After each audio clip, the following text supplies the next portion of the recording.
Hello.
Geetanjali जी नमस्कार।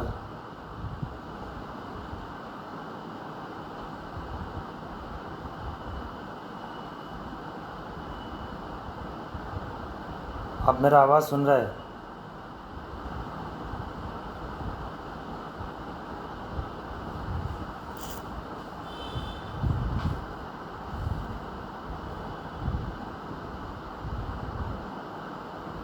नमस्कार युवराज जी।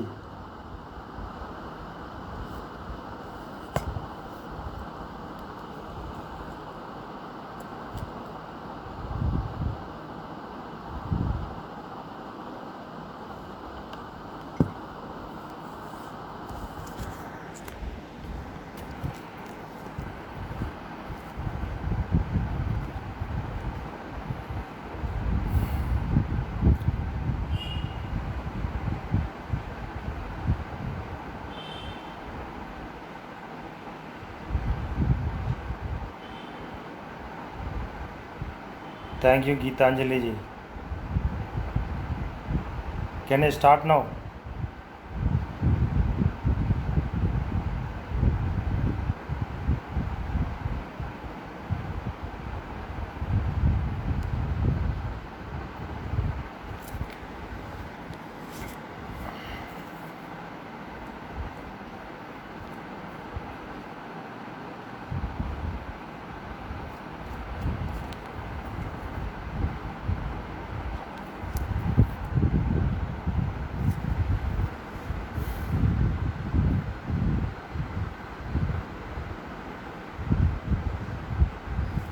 गीतांजलि जी आपने शेयर किया था मेरा वाल के ऊपर।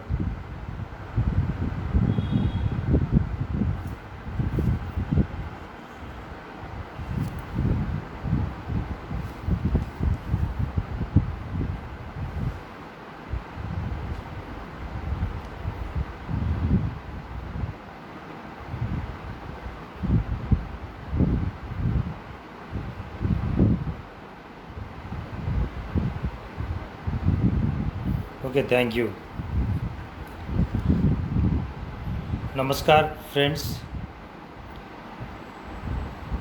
मैं श्रीनिवास देंचनाला हूँ हैदराबाद से। लगभग 36 ईयर से नाटक में काम कर रहा हूँ। पहले मैं माफ़ी चाहता हूँ कि मेरा हिंदी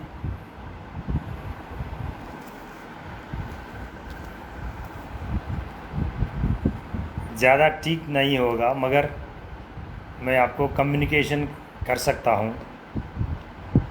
और दूसरा चीज़ के लिए माफ़ी मांग रहा हूँ कि मैं एकेडमिशियन नहीं हूँ, मैं सिर्फ क्रिएटिव आर्टिस्ट हूँ।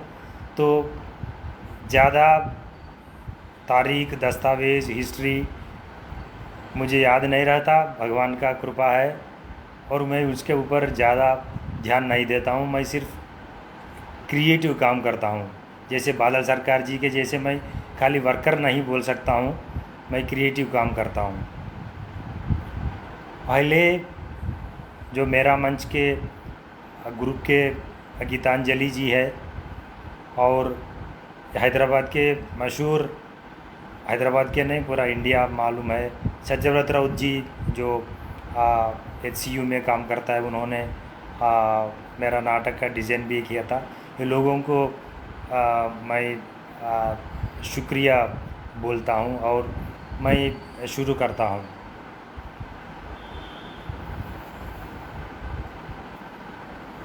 ये युवराज जी, आप ऐसे मत बोलिए you are great, I am great, हम सब काम करने वाले हैं। तो तेलुगु नाटक के बारे में बात करने के लिए गीतांजलि जी ने मुझे बोला कि 2 घंटे तक बात कर सकते हैं, मगर ये बहुत मुश्किल है कि मेरे जैसे आदमी 2 घंटा बात करना। तो मैं सिर्फ मैक्सिमम 40 मिनट्स या 45 मिनट्स लूँगा, और आपका रिएक्शंस मैं देखूँगा। अगर कुछ लोग नॉर्थ इंडिया से, कुछ लोग हमारा तेलुगु स्टेट से रिस्पांस ज़्यादा होते हैं, तो मैं कंप्लीट 1.5 आवर तक बात करूँगा। अगर आपका रिएक्शंस नहीं है तो मैं 30-40 मिनट से ख़त्म करूँगा। उसके बाद जो आपका कमेंट्स मुझे मिले या कुछ क्वेश्चंस मिले तो मैं ज़रूर आपको आंसर दूंगा। अभी तेलुगु थिएटर जो नाम लेते हैं, तो मैं तेलुगु आधुनिक नाटक के बारे में ही बात करूंगा, क्योंकि पूरा 2 तेलुगु स्टेट्स अभी हुआ था। जो आपको मालूम है 2011-12 में तो हुआ था। ये इसके पहले जो आंध्र प्रदेश थे, ये 2 स्टेट्स में फोक थिएटर बहुत ज़्यादा था, बहुत वाइब्रेंट था, वाइविड था, और बहुत ग्रुप्स, बहुत फॉर्म्स पूरा देश घूम रहे थे। और कुछ लोग मुरली नागभूषण शर्मा और AR कृष्णा, कुछ लोग कुछ फोक फॉर्म्स को लेके पूरा दुनिया में भी वो लोगों का परफॉर्मेंस करवाया था। जब तक अब आधुनिक नाटक के बारे में हम बात करेंगे, तो या गीतांजलि यहाँ मुश्किल है, क्यों मैं ये नीचे चार्जिंग है उसका, तो वो हिल रहा है। अभी इसका मैं नहीं देख पा रहा हूँ कि वो चार्जिंग कब ख़त्म होगा, तो ये मुझे मेरा प्रॉब्लम है, क्या करूँ।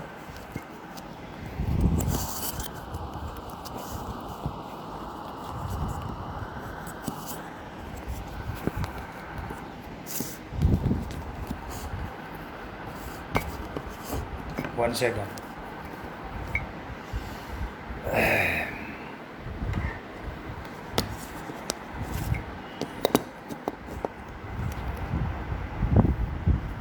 ओके,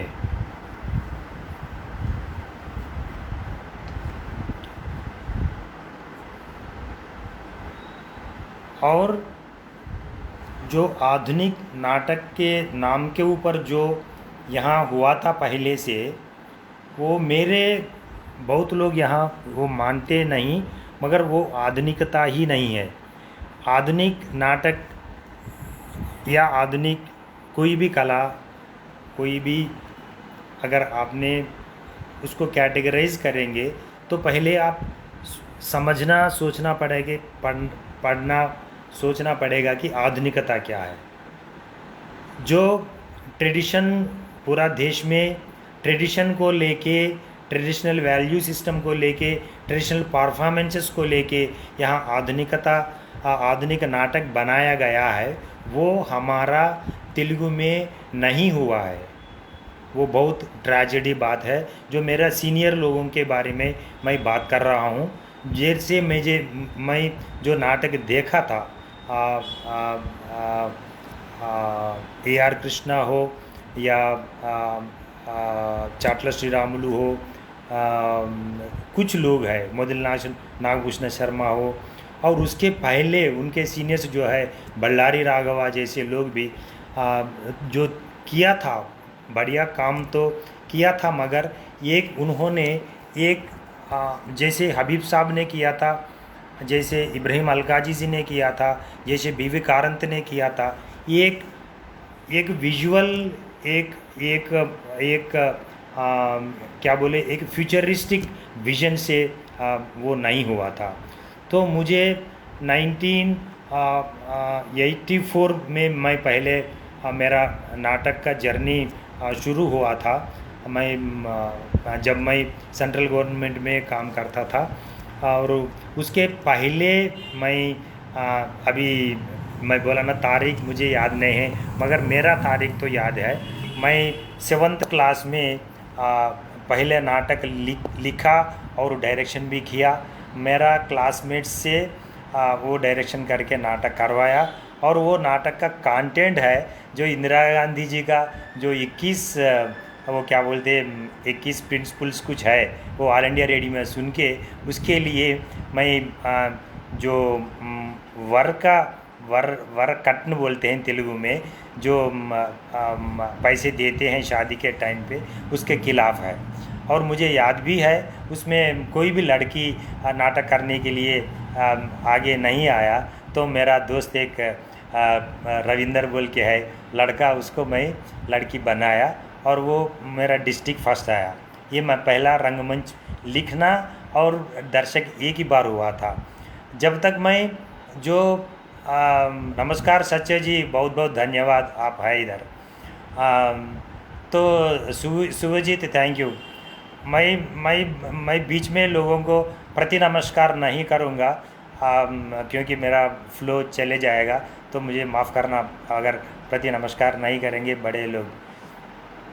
तो ये और इसके पहले जब मैं 5 पढ़ रहा था, जब ने मैं एक मैथोलॉजिकल प्ले देखा था, वो है राम और आंजनेय का बीच में जो युद्ध हुआ था, वो देखा था मैं।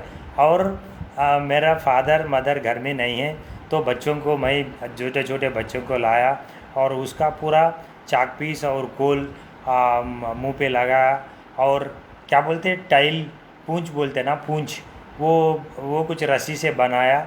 वो मेरा पहला परफॉर्मेंस है, मैं वो बोल सकता हूँ। और दूसरा हो गया 7th क्लास में, बीच में कुछ नहीं किया। और 10th क्लास में मेरा टीचर फिजिक्स टीचर था, और यम धर्मराज और चित्रगुप्त का एक नाटक किया था, उसमें मैं चित्रगुप्त किया। बाद में मैं इंटरमीडिएट जब मैं ठीक है, मैं फिर वापस मेरे जर्नी में आ जाऊंगा। पहले मैं तेलुगु नाटक जो है, आधुनिक नाटक जो कहलाता है इधर, वो बहुत कम है। आप सोच सकते हैं बहुत वो जो एक्सपेरिमेंटेशन होना है हुआ था पूरा देश में, यहाँ कोई भी मैं सीरियसली और रिसर्च करके भी बता सकता हूँ, कोई भी उसको नहीं लिया।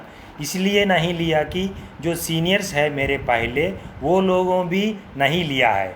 जैसे अभी देखिए 1950s में आधुनिक नाटक भारत में शुरू हुआ बोल के हिस्टोरियंस बोलेंगे। वो शुरू होते ही 2 स्कूल से शुरू हुआ था। एक हबीब साहब का इंडिजिनस थिएटर से शुरू हुआ था, पूरा लोगों को मालूम है। और दूसरा पैरेलली जो इब्राहिम अलकाजी साहब ने जो वेस्टर्न कॉन्सेप्ट्स को, रियलिस्टिक नाटक को यहाँ शुरू किया, बहुत प्रोफेशनलिस्टिक वे से। और ये दोनों दो तरीका का शुरुआत में हुआ था। आपको बहुत लोगों को मालूम है, मैं अभी रिपीट नहीं कर सकता हूँ। जो राड़ा में हबीब साहब ने बीच में उनका स्टडी छोड़ के, वो बहुत इंटरव्यू में कहा था, राडा का जो वेस्टर्न थिएटर एजुकेशन है वो मैं भारत के लोगों को वो ज़रूरत नहीं है, मैं सिर्फ मेरा इंडिजिनस लोगों के साथ मेरा नाटक मेरा शैली से काम करूँगा। मगर बहुत लोगों ने इसको मिसअंडरस्टैंड किया और कोई बिना सीख के बिना ट्रेनिंग लिए वो काम करना शुरू किया, बहुत इमिटेशंस बनाया। हबीब साहब ने वो राडा तो छोड़ दिया, मगर बाद में वो पूरा यूरोप फिरा, बहुत तरीके का वो ऑब्ज़र्व किया था, बहुत स्टडी किया था। वो 3 या 4 साल का कोर्स के अलावा ज़्यादा ही उन्होंने सीखा। बाद में छत्तीसगढ़ी उन्होंने चले गया, वो पूरा हिस्ट्री आपको मालूम है। और इब्राहिम अलकाजी साहब ने जो इधर NSD फाउंडेशन करने के पहले से ही उन्होंने एक ब्यूटीफुल रियलिस्टिक नाटक का इधर मंचन कर रहा था। ये इसके बाद में जो शैलियाँ हैं भारत में, वो टाइम पे जब मैं पैदा होके शायद 5 या 3 साल, नहीं 70s का है ये, 50 तो मैं पैदा ही नहीं हूँ। तो वो लोग में वो टाइम पे जो मेरा तेलुगु में नाटक करते थे, वो लोगों के ऊपर इसका कुछ भी इन्फ्लुएंस नहीं था। वो इनका इन्फ्लुएंस इसलिए नहीं था कि ये लोग यहाँ के जो मैथोलॉजिकल थिएटर है और जो पारसी थिएटर से इन्फ्लुएंस होके पूरा भारत में फैल गया था, उसके चक्कर में पड़ गए। और उसके जो सोशल ड्रामा कहते हैं, जो आधुनिक नाटक कहते हैं, उसका ब्रेन चाइल्ड है, उसका सेकंड चाइल्ड है। मैथोलॉजिकल थिएटर का सेकंड चाइल्ड ही यहाँ का सोशल थिएटर है, और उसका चाइल्ड थिएटर ही जो परिषद नाटक के ऊपर अब बहुत 2 स्टेट्स में चलता है, उसका पूरा इन्फ्लुएंसेस पारसी नाटक में है। वो उसका चर्चा बहुत लंबा हो जाएगा। क्यों पारसी नाटक है, मैं बहुत रिसर्च कर चुका हूँ, बहुत सेमिनार्स में बोल चुका हूँ, यूनिवर्सिटी में बोल चुका हूँ, लिख चुका हूँ, इसीलिए पूरा यूनिवर्सिटीज़ ने मुझे बायकॉट कर दिया। वो लोग मुझे कुछ सेमिनार्स में बुलाते ही नहीं। तो अभी कहाँ हैं हम? वो इन्फ्लुएंसेस यहाँ इसलिए नहीं हुआ कि जो पारसी थिएटर और मैथोलॉजिकल थिएटर का यहाँ बहुत इन्फ्लुएंसेस था। जहाँ काली हबीब साहब और इब्राहिम अलकाजी साहब से जो शुरुआत हुआ, बाद में आपको मालूम है हर एक स्टेट में अलग अलग शैली के महत्वपूर्ण नाटक हो रहा था। आप सोचिए, कवलम नारायण पनिक्कर जी ने केरल में जो शुरू किया था नाटक ने, वो भी जैसे हबीब साहब के जैसे इलिटरेट्स के साथ और सेमी अर्बन सेमी रूरल के साथ किया था, मगर उन्होंने कंट्रीब्यूशन इतना बड़ा है, वो लोग उनको संस्कृत सिखाया और संस्कृत में नाटक करना शुरू किया। अब भाषा का उनका नाटक तो आप देखे होंगे बहुत लोग, आप ये हो जाएंगे। और इधर गए वो रतनथियाम जी है, जो रतनथियाम जी ने बिना set, only space, only actors, और उनका जो रीजनल थिएटर को लेके जो नाटक किया था, इंटरनेशनल नाटक कर रहे थे। उधर एक शैली है। उधर बाबा कारंद जी ने संगीत के प्रधान से उधर नाटक कर रहे थे। हर एक स्टेट में अलग अलग जगह अलग, मैं ज़्यादा नाम यहाँ नहीं ले सकता हूँ। जैसे लिखने में गिरीश कर्नाड जी है, चंद्रशेखर कंभार जी है, जो उनका हिस्ट्री, मैथोलॉजी, फोक थिएटर वो उन्होंने यूज़ करके एक बहुत बढ़िया आधुनिक नाटक यहाँ शुरू किया था। वो नाटक हमारा तेलुगु में शुरुआत में ही वो ख़त्म हो गया, वो नहीं हुआ था। तो मैं 84 मेरा सेंट्रल गवर्नमेंट जॉब, ठीक है, मैं तेलुगु में और कुछ नाम बता के मैं अभी मेरा जर्नी के ऊपर आऊँगा। अभी कुछ लोग कर रहा है तेलुगु में, मैं ऐसे नहीं बोलता हूँ कि कुछ भी नहीं हो रहा है, मगर जैसे एक शैली नहीं तो एक परंपरा जैसे आधुनिक नाटक को होना चाहिए, वो नहीं हुआ था। यहाँ बहुत लोग काम कर रहे हैं। मैं कोटला हनुमंतराव जी है जो तेलुगु यूनिवर्सिटी में, उन्होंने भी बहुत अच्छा नाटक करता है। और वेंकट गोवाड़ा जी है, वो भी करता है। और राजीव वेलचेटी एनएसडी में पढ़ के आया था, एचसी में काम कर रहे, उन भी बहुत बढ़िया नाटक डायरेक्शन करता है। और सत्यव्रत जी राउत जी जो एनएसडी के एल्यूमिनी थे और यहाँ प्रोफेसर थे, उन्होंने भी तेलुगु में भी अच्छा नाटक किया था। उन्हें शेक्सपियर का मिडसमर ड्रीम में तेलुगु में देखा था, बहुत बढ़िया नाटक है। और उदय भानु जी है, उन्होंने भी बहुत बढ़िया एक्सपेरिमेंट्स करता है। और इन्हों से जो पहले सीनियर लोग अभी जो जिंदा है, मैं जो गुजर गया है उसके नाम नहीं लेता हूँ, वो भिक्षु जी है, उनका मैं रोशमान देखा था, बहुत बढ़िया नाटक है। और डीएसएन मूर्ति जी है, उन्होंने हायवदना किया था। और परिषद नाटक जो मैं बोल रहा था उसमें बहुत बढ़िया एक्सपेरिमेंट किया, और उसमें जरा अच्छा नाटक कर रहे हैं जो नायडू गोपी जी है, और वरंगल से लक्ष्मीकांतराव जी है, और रायल हरिश्चंद्र जी है। और जाली पुत्तुसरी एक अभी फोक डिपार्टमेंट में है, उन्होंने भी जो पहले केरला से आए थे, वो भी बहुत अच्छा नाटक तेलुगु में कर रहे थे। और उधर आंध्रा स्टेट में पाटिबंडला आनंदराव जी है, एमएस चौधरी जी है, और भाषा जी है। और नाटक लिखने में विजय भास्कर जी, वो साहित्य अकादमी अवार्ड भी, संगीत नाटक अवार्ड में मिला था। उन्होंने और रियलिस्टिक में भी नाटक लिख रहे थे, स्टाइलिश नाटक भी लिख रहे थे, बहुत अच्छा नाटक लिखता है। और एक हमारा ये रामाराव जी है, तारक रामाराव जी है, जो अंधयुग से इन्फ्लुएंस लेके उन्होंने जन्मेजयम लिखा था और माधवी लिखा था, बहुत अच्छा नाटक उधर लिख रहे थे।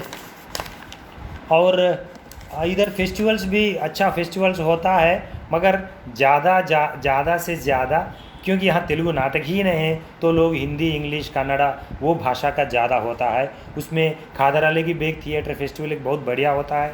वो खादर बेग जी का जो बेटा है मोहम्मद अली बेग जी ने, उन्होंने पूरा देश घूम रहे उनके ग्रुप के साथ, और फेस्टिवल भी बहुत बढ़िया अच्छा कराता है। और मेरा एक दोस्त भी अभिनय थिएटर फेस्टिवल श्रीनिवास जी है, उन्होंने भी पूरा देश के नाटक लाके इधर करवाता है। और एक तेलंगाना थिएटर रिसर्च सेंटर है, वो लोग भी बहुत बढ़िया नाटक करवाते हैं। पहले बार उन्होंने वुमेन ओरिएंटेड डायरेक्टर्स का नाटक करवाया, एक हिस्टोरिकल थिंग है जहां डायरेक्टर्स ही नहीं है, एक 5 वुमेन डायरेक्टर्स का नाटक वो लोग करवाया था। और युवा कलावाहिनी है, किन्नरा है, जैसे ऑर्गेनाइजेशंस भी है। और यंगस्टर्स है, बहुत बढ़िया यंगस्टर्स भी काम कर रहे हैं, जैसे बशीर अहमद जी से इल्ला चंद्रशेखर जी है, काजा पाशा जी है, दीना बांधवा, मुरली, रमेश, मधुमती, पद्मप्रिया, शिव कुमार, और ये शिव कुमार एनएसडी का है, वो उन्होंने एक नावल लेके नाटक किया था, बहुत बढ़िया नाटक किया था। तो मैं ये बोल रहा हूँ कि जो देश का जो नेशनल थिएटर के जो कंपैरिजन करने के लिए यहाँ एक्सपेरिमेंटेशन ज़्यादा नहीं हो रहा है। ज़्यादा इसलिए नहीं हो रहा है कि एक कारण ये है कि ये थिएटर प्रोफेशनलिज्म थिएटर में लेने के लिए यूथ डर रहा है। यूथ इसलिए डर रहा है कि मेरे जैसे लोग, वो लोगों को कोई भी प्रॉमिस नहीं किया था कि नाटक आपको एक आपको ज़िंदगी में एक सपोर्ट मिलेगा। सपोर्ट सिर्फ फाइनेंशियली का ही नहीं है, कुछ अभी देखिए, एक बेकार एक्टर ने एक टीवी सीरियल में झाड़ मारता है, और एक 30 साल से नाटक कर रहा हूँ, मैं चलता हूँ, वो चलता है, तो बाज़ार में लोग जो झाड़ू मारते हैं उसको पहचानता है। ये इंडियन का आर्टिस्ट का, थिएटर आर्टिस्ट का सिचुएशन है। तो बहुत लोग छोड़ दिया है, जो काम करने का ताकत भी है, काम करने का चाह भी है, वो लोग ने छोड़ दिया। उसके लिए यहाँ 2, 3, 4 कारण है। एक तो पहले कारण स्टेट है, तेलंगाना हो या आंध्रा हो, ये गवर्नमेंट को आर्ट के बारे में कुछ मालूम ही नहीं है, उसका पॉलिसी ही नहीं है। वो कुछ भी कर सकता है, आर्ट के ऊपर कुछ भी खर्च करता है, कुछ भी चिल्लाता है, कुछ करता है, कितना बेकार करता है। अब मैं एग्जाम्पल्स दिया गया तो मुझे लोग अंदर भी करवाते, नहीं तो मेरा जो रविंद्र भारती कभी कभी ऑडिटोरियम मुझे फ्री में मिलता है, वो भी निकाल देता है। वो बहुत बार वो लोग मुझे कर चुका है। थिएटर एक हुआ था, स्टेट गवर्नमेंट्स का कोई पॉलिसी नहीं है। नंबर 2, मीडिया का। मीडिया यहाँ देखियो, इतना वल्गर मीडिया है, वो इलेक्ट्रॉनिक मीडिया हो, जो प्रिंट मीडिया हो, वो खाली प्रिंट मीडिया में एक पेज लिटरेचर को दिया जाता है, हफ्ते में एक पेज, उसमें एक दो मैगजीन्स अच्छा लिखता है, पूरा बकवास होता है लिटरेचर के नाम के ऊपर, और बकवास पूरा लोग पढ़ते रहते हैं। कोई कला का, अभी शोभा नायडू रिसेंटली मशहूर इंटरनेशनल कुचिपुड़ी डांसर कोरोना का वजह से गुजर गया था, उनको 3-4 लाइन दिया गया है और इलेक्ट्रॉनिक मीडिया ने स्क्रोलिंग किया गया है, काली स्क्रोलिंग। ये यहाँ का मीडिया का वल्गैरिटी है। 2 हो गया। 3 है यहाँ का यूनिवर्सिटीज़ जो बेसिक बेसिक थिएटर, आधुनिक थिएटर जो अंदर डालना है स्टूडेंट का। मेरा रेपर्टरी जो मैं ऑडिशंस के लिए बुलाता हूँ तो यूनिवर्सिटीज़ में जो पास हुए थे कुछ लोग आते हैं, अगर उनका अभिनय में ऑडिशन लिया और एक आम युवक जो गांव से आया, दोनों कंपेयर करा, ये आदमी खाली देखता पढ़ता है, वो आदमी कोर्स करके आता है, उसमें कुछ नहीं रहता है। बहुत ट्रेजिडी बात है। ये एक यूनिवर्सिटी है जो सेंट्रल यूनिवर्सिटी है, मैं उसको बहुत स्पेशली मानता हूँ। जैसे वहाँ सत्यव्रत जी है, भिक्षु जी है और राजीव वलचेटी भी है, और एक नाम भूल गया मैंने। बहुत अच्छे लोग हैं, हर एक साल बहुत बढ़िया नाटक करते हैं। और उनका प्रॉब्लम दूसरा है, वो काली दीवार बनवाया गया है। मैं ज़रा एग्जैगरेट कर रहा हूँ, यूनिवर्सिटी तो दीवारों का अंदर ही होता है, ये नाटक भी दीवार का अंदर होता है। वो लोग हमें जो बाहर पीपल्स को बुलाता भी नहीं है, और वो लोग स्टेट गवर्नमेंट को कोलाबरेट करके बाहर लोगों को दिखाता भी नहीं है। 5 लाख 10 लाख नाटक खर्च करता है, फिर वो लोगों को स्टूडेंट्स को दिखवाता है। ये बहुत ट्रेजिडी बात है, मगर वो बहुत बढ़िया काम करता है। तेलुगु यूनिवर्सिटी में बहुत कम होता है, अब समझो ज़ीरो ही है।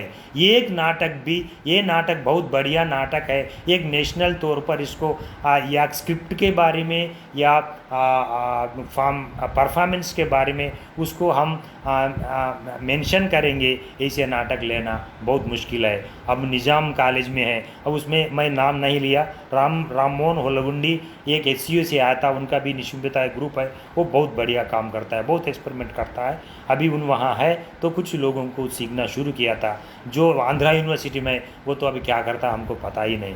ये तो यूनिवर्सिटी का रिस्पॉन्सिबिलिटी हो गया। कितना हो गया? 3-4 हो तो गया। और 5 ये है कि फिल्म इंडस्ट्री, यहाँ के फिल्म इंडस्ट्री लोग ऐसे है, फिल्म्स तो आपको मालूम है पूरा व्यापार है। अभी उसका वल्गारिटी जो है वो कण कण में, हर एक रक्तनाल में वो लोग ने सिरंज के जैसे इंजेक्शन करवा दिया है। वो लोगों को थिएटर मालूम ही नहीं, थिएटर लोगों को रिस्पेक्ट भी नहीं देते। अगर थिएटर लोग इतना पागल है, इधर थिएटर लोग भी हो, बड़े बड़े मेहमान कवि भी हो, रचयिता हो, हर एक आदमी जाके फिल्म के डायरेक्टर्स के पीछे, प्रोड्यूसर्स के पीछे बेवकूफ़ जैसे, और सारी बेवकूफ़ बोला मैंने, क्या बोलते, बेगर्स जैसे हम भीख मांगते हैं, हमको कैरेक्टर्स दीजिए, हमको डायरेक्शन को मौका दीजिए। ये है, ये हालत है ये तेलुगु स्टेट्स का। इसमें पॉजिटिव क्या है? पॉजिटिव डिफरेंट फील्ड्स में है। अब देखिए, मैं पोइट भी हूँ, 30 साल से पोइट्री भी लिख रहा हूँ और नाटक भी कर रहा हूँ। फ्रीवर्स पोएट्री यहाँ इंटरनेशनल लेवल में पहुँच गए है। कंटेंट में ये हो, फॉर्म में भी हो, बहुत बड़े पोइट्स हैं। जहाँ से पहले गुरजारा अप्पाराव से आज का जो नए लड़के हैं, जो नरेश सूफी है, मेर्सी मार्गरेट है, जो लोग नए युवक हैं, वहाँ तक बहुत बढ़िया है। और पेंटिंग भी बहुत बढ़िया पेंटर्स इंटरनेशनल लेवल पे काम कर रहा है। और स्कल्प्टर्स में भी इंटरनेशनल, यक्का यादगिरी जैसे आदमी है, पेंटर में एल लक्ष्मण जी है, रमना रेड्डी है। तो मैं ये बोल रहा हूँ, और क्लासिकल डांस और क्लासिकल म्यूज़िक, ये 4-5 को आप इंटरनेशनल नेशनल लेवल पे आप कंपैरेटिव कर सकते हैं, मगर आप नाटक नहीं कर सकते हैं। मगर उसमें जनपदम रिपर्टरी जो मैं मेरा ग्रुप एक्चुअली 1984 में रोशनी कला समाख्या के नाम के ऊपर बनवाया था। गीतांजलि जी, मुझे एक 10 मिनट के पहले आप मैसेज दीजिए, आप बंद करना चाहिए। अब है?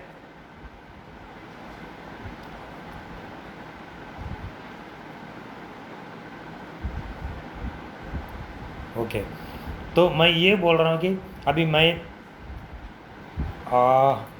1984 में मैं सेंट्रल गवर्नमेंट में ज्वाइन हुआ था एज ए टेलीफोन ऑपरेटर।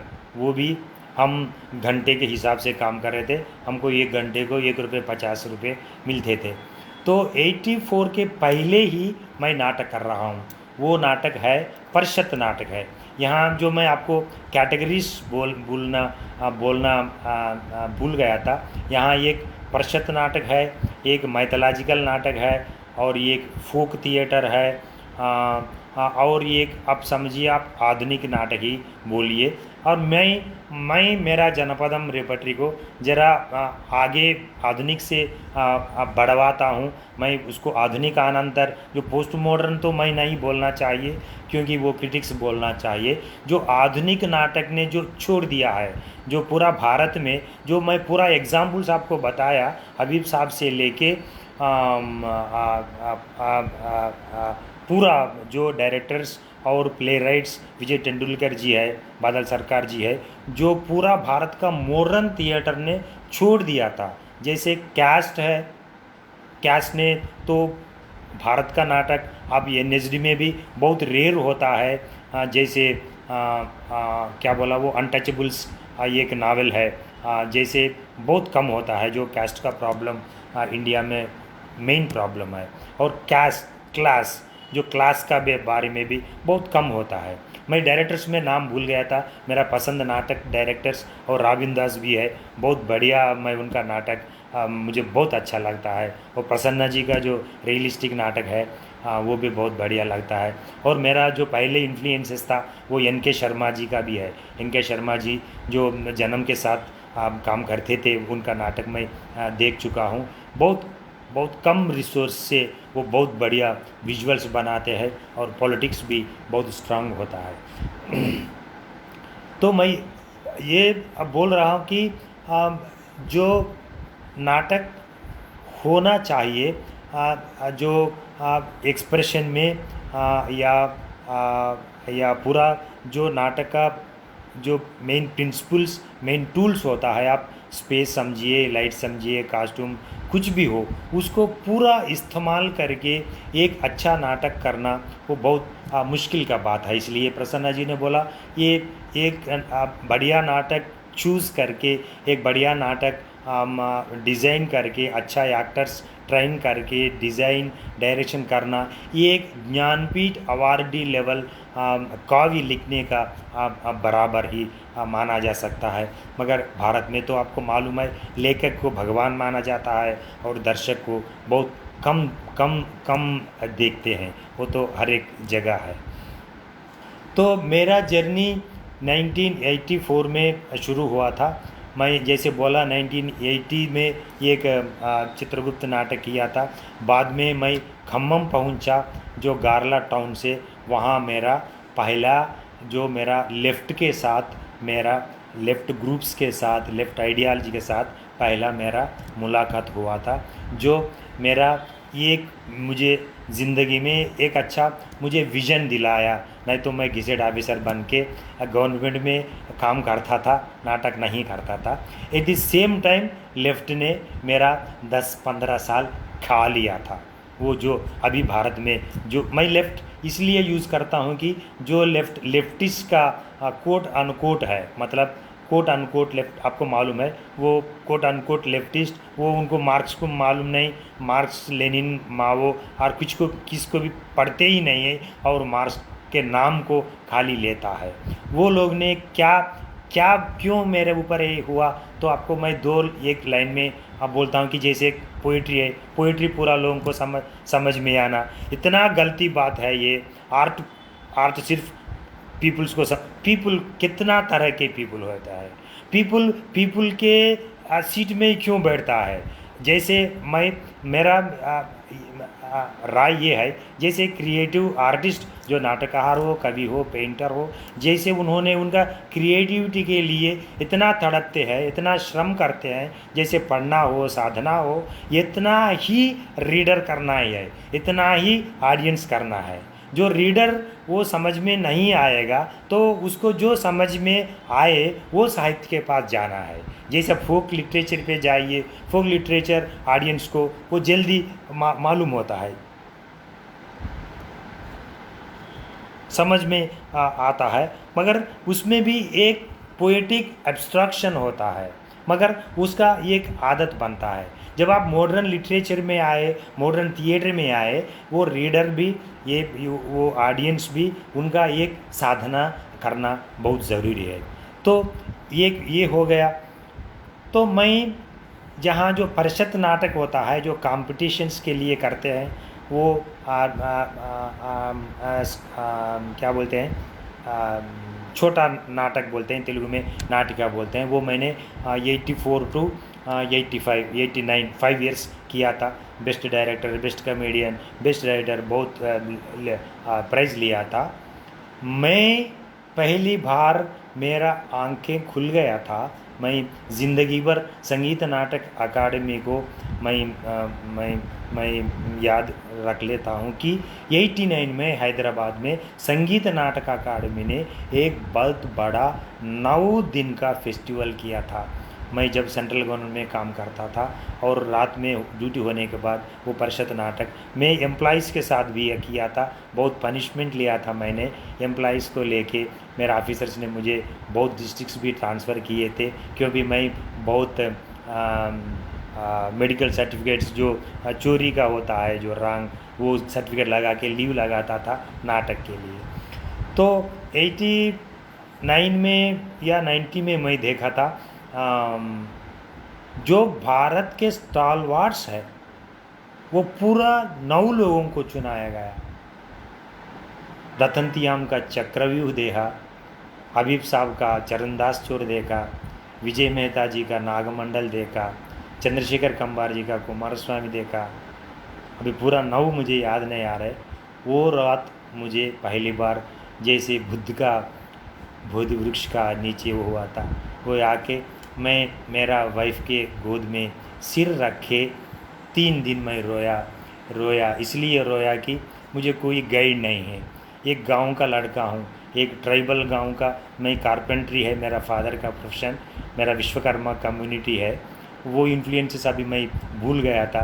जैसे मेरे फादर ने गाना गा रहे थे गांव में, और गांव में जैसे मैं फोक परफॉर्मेंसेस देखा था, और आधा रात मुझे जो देख के वहाँ सो गया। जो चौरस्ता में गांव के मेरा फादर मदर जैसे मुझे उठा के लेके गया, ये ऑलरेडी मेरा खून में क्या बोलना, खून में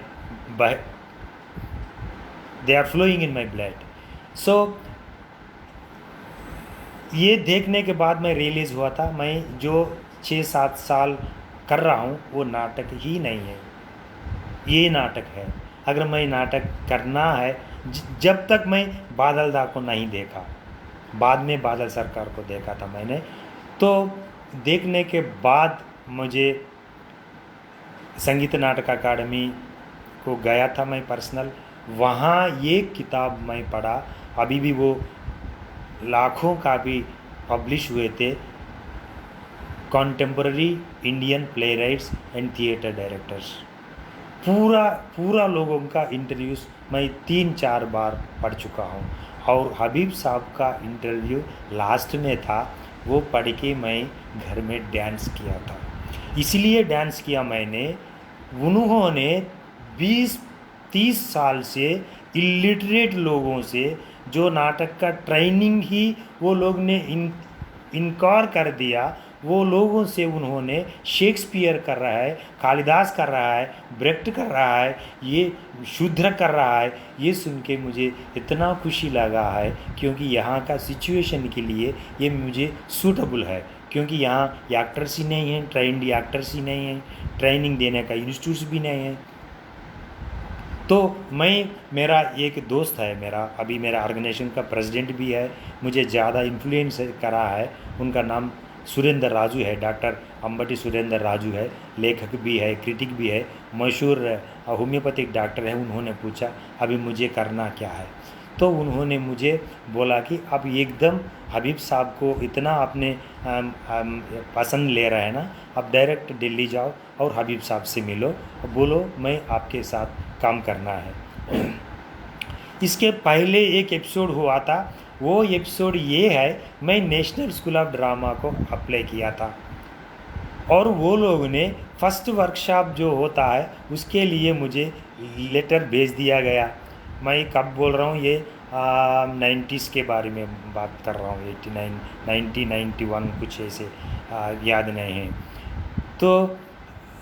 तो मैं वहाँ लेटर आया, मैं खुशी हो गया और इमीडिएटली वो लोग मुझे फ़ोन या फिर लेटर आया तो पता नहीं कि we are sorry that your age was 20 days more then अब देयर लिमिटेशन। मुझे जब तक 30 साल के 20 दिन ज़्यादा हो गया तो मैं भाग गया दिल्ली। डायरेक्टर अभी पता नहीं कौन था, शायद कीर्ति जैन जी था। तो मैं रोया मैडम के सामने बैठ के। उन्होंने बोला श्रीनिवास आप हमको ऐसे नहीं दे सकते हैं, ये रूल के ख़िलाफ़ है, बहुत लोग इसको मना करेंगे, कोर्ट को जाएंगे। तो मैं रीता जी है वहाँ प्रोफेसर एक, उनसे बात किया और रीता जी ने मलेश्री हशमी जी के पास लेके गया। वो दो लोग मेरे लिए ये बीसी भी है और बीसी में एक्चुअली अभी तो एनएसडी फॉलो नहीं कर रहा है, शायद कर रहा है, मुझे मालूम नहीं। बीसी रिजर्वेशन अगर फॉलो किया तो मुझे सीट आता था। अभी भी वो रिजर्वेशन खाली एनएसडी नहीं है, दुनिया में बहुत बड़े बड़े इंस्टीट्यूट्स बीसी का रिजर्वेशन फॉलो करता ही नहीं। तो मुझे एनएसडी नहीं मिला। फिर आया, मैं रोया। एनएसडी का एक रजिस्ट्रार था, उसके कैंटीन में मिलके उनके पास भी मैं ये बोला तो उन्होंने एक इतना इंस्पिरेशन बोला कि बादल सरकार ने एनएसडी में नहीं पढ़ा, शंभू मित्रा ने एनएसडी में नहीं पढ़ा, उत्पल दत्त ने, इतना बड़े बड़े नाम बोला उन्होंने, तुम कोई ज़रूरत नहीं, जाओ और तुम्हारे काम करो। तो फिर मैं वापस आ गया। फिर बाद में ये फेस्टिवल देखा, बाद में दिल्ली आके हबीब साहब को चरणदास चार नाटक सेकंड टाइम मैं देखे हबीब साहब से बात किया था। उन्होंने बोला उनका वाइफ का कुछ ऑपरेशन है, उसके बाद में आपने मुझे लेटर लिखना। तो मैं 1 month के बाद उनको लेटर लिखा। मैं नौकर कर रहा हूँ और इधर सेंट्रल गवर्नमेंट में और इधर परिषद नाटक कर रहा हूँ। तो 6 महीने तक कुछ भी नहीं आया। अभी मैं देख रहा हूँ एक अंदर एक फ्रस्ट्रेशन हो रहा है, अब क्या करना है, एनएसडी सीट नहीं आया और हबीब साहब ये नहीं बोल रहे। अब मैं मेरा दोस्त का राय लेके मैं देश घूमने के लिए कुछ प्लान कर रहा हूँ। उसके खिलाफ़ मेरा वाइफ है, मेरा वाइफ स्टेट गवर्नमेंट एम्प्लॉय है, तो is obvious she like me and my job, so that उन्होंने मुझे शादी कर ली। 6 महीने के बाद अब भी हबीब साहब का लेटर है। पोस्ट कार्ड में एक लिखा था, I won't teach you anything, I won't पे you anything, you can sit and observe my rehearsals for 1 year। Habib Tanvir. वो लेटर लेके मैं सेंट्रल गवर्नमेंट जो है मेरा जनरल मैनेजर है उसके पास गया, तो मुझे 1 साल के लीव चाहिए। वो लोग ने बोला ये नहीं होता है, अगर आपने जो टेलीफोन कोर्स या कंप्यूटर कोर्स सीखो हम देखेंगे, मगर नाटक के लिए हम नहीं देंगे। तो मैं यहाँ एक दोस्त है, उनका नाम भी लेना बहुत ज़रूरी है, शरत वासीरेड्डी शरत है। उन्होंने, मैं बोला उनको, तो उन्होंने यहाँ शांता सिन्हा, पद्मश्री शांता सिन्हा जी है, उन्होंने जो चाइल्ड एजुकेशन के ऊपर बहुत नेशनल लेवल पे काम कर रहे थे, उन्होंने मिला था, उन्होंने मुझे फेलोशिप दिया गया 3,000 रुपये। 3,000 रुपये से मैं दिल्ली में 1 साल था और महीने को एक बार मेरा बेटी को देखने के लिए इधर आना पड़ता है। ये 1 साल मैं हबीब साहब को भी नहीं बोला, एक ही बार खाया, वो भी बेरसराय में हबीब साहब के ग्रुप के सामने जो बेचते हैं 10 रुपये का दाल और चावल, और शाम में एक चाय गिलास। वही टाइम पे बहुत लोग का नाटक मैं देखा था। ऑलमोस्ट रिहर्सल होने के बाद एवरी डे 365 डेज में मैं 300 नाटक तो देख चुका हूँ, बड़े बड़े लोगों का, रविंद्र दास जी का, एम के रैना जी का, अरविंद गौर जी का, एन के शर्मा जी का, अब आपको बड़े बड़े जो लोग हैं, बीवी कारन जी का नाटक देख चुका हूँ। मगर अभी ये हो गया कि मुझे 6 महीने हबीब साहब ने के साथ मैं पूरा देश घूमा था। उज्जैनी में 15 दिन हमने किया था कंटिन्यूस फेस्टिवल। उनका बैकग्राउंड में मैं असिस्ट करता था, सेट्स के, कास्ट्यूम्स के, और आर्टिस्ट भी रामचंद्र जी है और नगीन तनवीर जी, बहुत लोग मुझे बहुत प्यार करते थे वहाँ, बहुत मुझे इंस्पिरेशन मिला। मगर मैं जो 1 साल उनके साथ काम करने के लिए आया था, मुझे 6 महीने में ऐसे लगा था कि मैं हबीब साहब का पूरा जो फिलॉसफी है वो मैं सीख लिया था। क्योंकि उन्होंने जो इंडिजिनस थिएटर भारत में शुरुआत किया था, उन्होंने ऐसे किया था कि जो इंडिजिनस परफॉर्मर्स है, जो उनको समझ में आए वो ये नाटक है। आप उनका कोई परफॉर्मेंस देखो, उनका इंटरप्रिटेशन, उनका इन्वॉल्वमेंट बहुत कम होता है। जो शेक्सपियर हो, कालिदास हो, शूद्रक हो, और उनका रियलिस्टिक नाटक जैसे जिस लाहौर नहीं देखिया, मगर उनका जो मिक्सिंग है रूरल एंड अर्बन एक्टर्स का, छत्तीसगढ़ और दिल्ली एक्टर्स का, ये वो उनको एक बहुत एक खूबसूरत एक इंडिविजुअल शैली उनको दे दिया। उसको मुझे मालूम हो गया था। ऐसे लग रहा था कि मुझे उनका रिहर्सल में बैठना बहुत बोर लग रहा है, मगर उनको बोलने तो बहुत डर हो रहा है। तो मैं कभी कभी 15 दिन, हफ्ते, 10 डेज वो छोड़ देता। और एन के शर्मा रिहर्सल्स जो CPM ऑफिस में करते थे, नागार्जुन का एक नावल को लेके उसमें बहुत बढ़िया डांस किया मलेश्वरी हशमी जी ने, उनके साथ गया और उनका स्ट्रीट थिएटर लेके पूरा दिल्ली उनके साथ मैं घूमा 15-20 दिन, इधर गया ही नहीं। और उसमें प्रसन्ना जी के आए, प्रसन्ना जी का जब रिहर्सल्स चल रहा है आखिरी किताब, तो मैं प्रसन्न जी को बोला मुझे परमिशन चाहिए आप आके बैठने के लिए। तो उन्होंने बोला ये तो NHD है, आपको इधर तो मना ही करेंगे, आप जाइए और डायरेक्टर से पूछ लीजिए, अगर परमिशन देंगे तो अच्छा है, तो बाद में आके मुझे मिलो, ऐसे बोला था। वो मेरा पैशन देके प्रसन्ना जी ने, बीवी करण जी ने मुझे बहुत एंकरेज किया था। प्रसन्ना जी का 2 नाटक रिहर्सल्स में काली बैठ के NHD स्टूडियो थिएटर में काली बैठ के देखा था।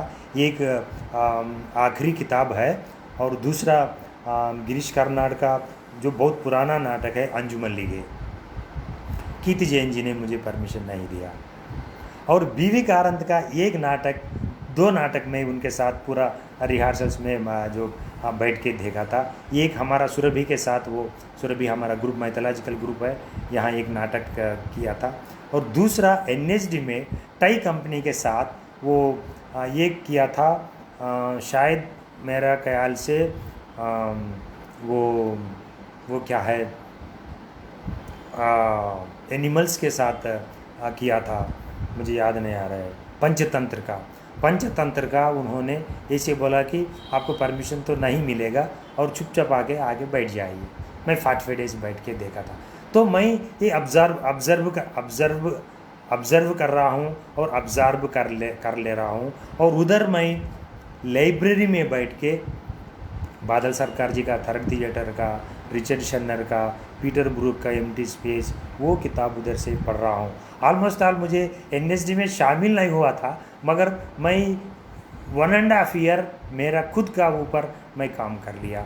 और बाद में फिर मुझे लगा और भी घूमना है, तो 1 साल मैं घूमा बादल सरकार जी के साथ 3 महीने और हेगुड़ी में 3 महीने, ऐसे पूरा और एक डायरेक्टर के साथ काम किया। बाद में हैदराबाद आके मैं यहाँ मेरा वो जो पहले रोशनी कला समाख्या था उसको जनपदम, मेरा प्रेसिडेंट ने उसका नाम बदल दिया था, जनपदम बनाया था। और आने के बाद मैं वहाँ से आने के बाद मैं पहला नाटक किया था दोंगा सत्तैया। वो दलित एडाप्टेशन है, वो दलित एडाप्टेशन ऑफ हबीब तनवीर का चरणदास चोर है। गीतांजलि जी टाइम है? हेलो,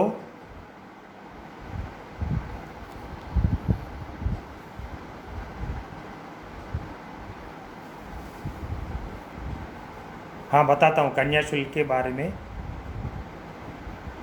हेलो गीतांजलि जी,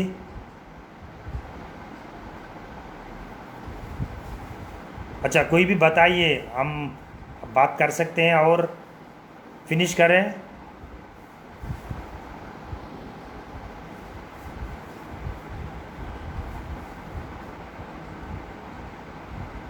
हेलो, कंटिन्यू सर, ओके।